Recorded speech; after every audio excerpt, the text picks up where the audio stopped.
What's up, guys, and welcome to the Tim's Sports Talk. And we have an interesting take by one Adam Schefter.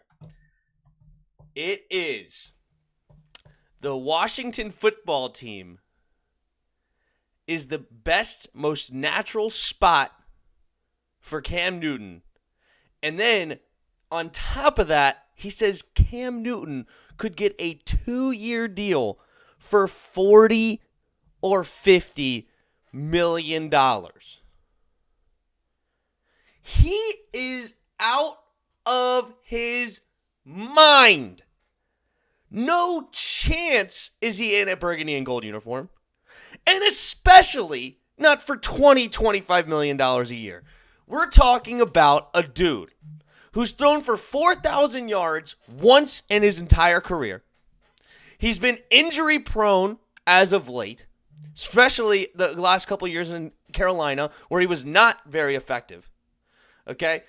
And then on top of that, in New England right now, 8 touchdowns to 10 interceptions. 8 touchdowns to 10 interceptions? $20 to $25 million for that. We're going to cut Alex Smith to bring in Cam Newton and spend more money than what we're spending on Smith. There's no chance. It's not even like a question. Like, this is ridiculous. Okay. Right now, I'm so flabbergasted that this is even an idea for $40 to $50 million. But nonetheless, we don't want Cam Newton anyway because he's not effective enough, okay? And he's not better than even Alex Smith, okay? He's had one good season. It was the MVP season, fantastic year, 35 touchdowns, 10 interceptions. Outside of that, he's never had better than a 2-to-1 touchdown interception. Never even averaged 2-to-1. 24-13, 21-17, 19-12, 18-12, 19-14, 22-16, 24-13. Like, he has no touch on the ball. He throws a million miles an hour every single ball. It looks pretty good coming off of his hands most of the time. Like, I'm like, oh, that was a nice ball. But it's like he gets picked off by linebackers that are underneath because he just has one speed. Okay? Not good. He's getting older. He's already in his 30s, and we're trying to get a mobile quarterback. Look at this. He's always running. Only one time besides the year he got hurt, he's run under 100 times. He's a mobile quarterback that does not throw the ball extremely effectively. 68% here, 65% this year, which is not terrible. But look at how many 50% he's got going, 57. That's bad. There's no way that he ends up in a burgundy and gold uniform. Now, my boy Chris, Jarris Sports Takes, talks about how he has nobody to throw to, which is somewhat true. Don't get me wrong. They don't have a bunch of weapons in New England. And in Carolina, he did not have a plethora of weapons either. This is fair. But no excuses for 8 touchdowns to 10 interceptions if you expect to get paid $20 to $25 million. This is a terrible idea. Do not sign Cam Newton if you are the Washington football team. And you can't have a negative thing about an opinion without your own idea of what you should do. Okay, this is what they should do instead of going and signing another fancy name in the offseason, an old Dan Snyder move, okay? And I haven't even gotten into Cam Newton's ego. We are building something much bigger than just football right now with Chase Young, Jonathan Allen, Montez Sweat, Terry McLaurin. Like, this team is so much better mentally than it's ever been. Cole Holcomb, Kendall Fuller, like Cam Curl. These guys are great locker room dudes, no real big egos, just confidence about them and want to come up and work and get the win on Sunday, okay?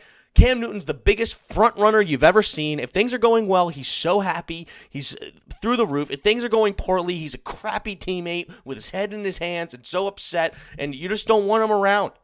This is terrible. But, okay, so there's 2 things that I would want the Skins to do. Now, I got one that's more likely, and the other one's more of a wish list, okay?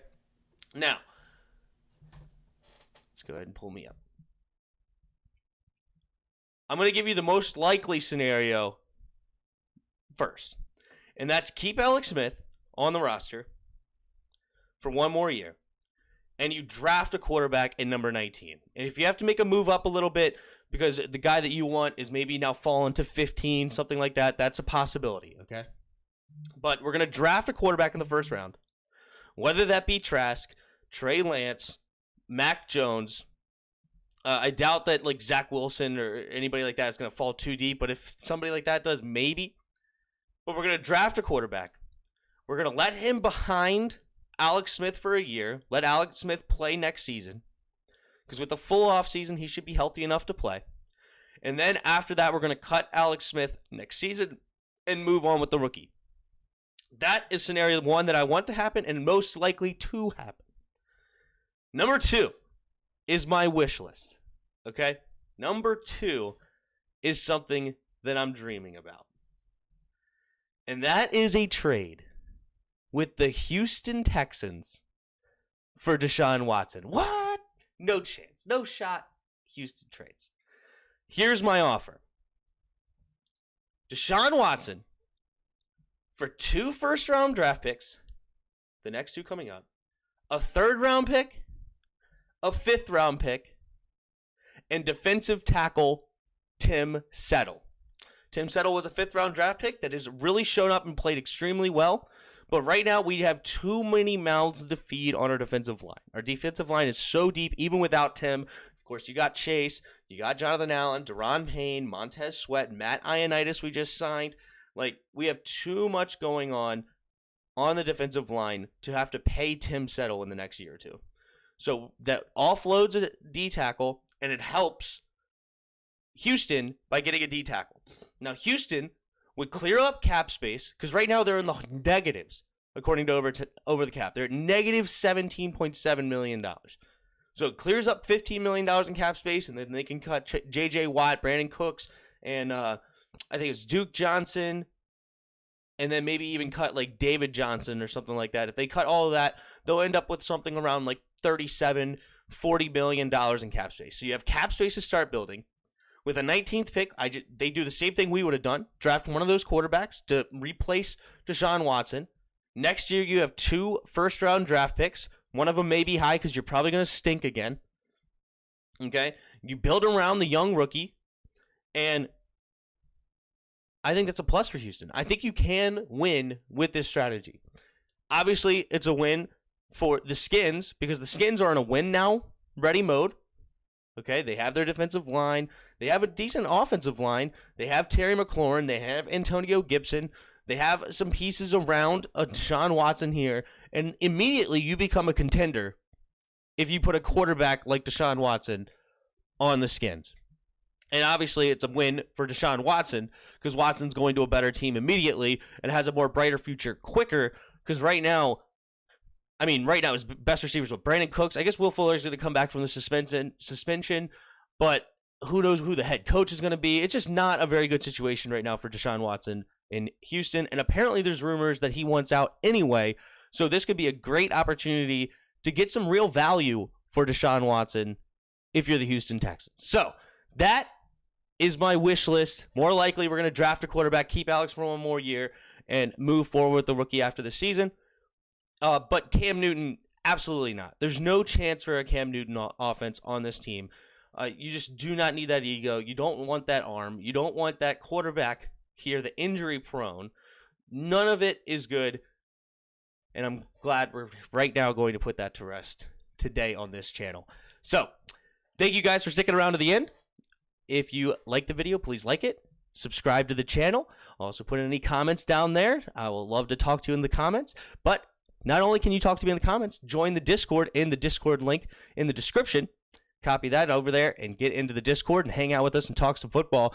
And then also there are donation links down there. If you feel free to donate, and if you're very kind, you're there as well. Thank you, and until next time, see ya!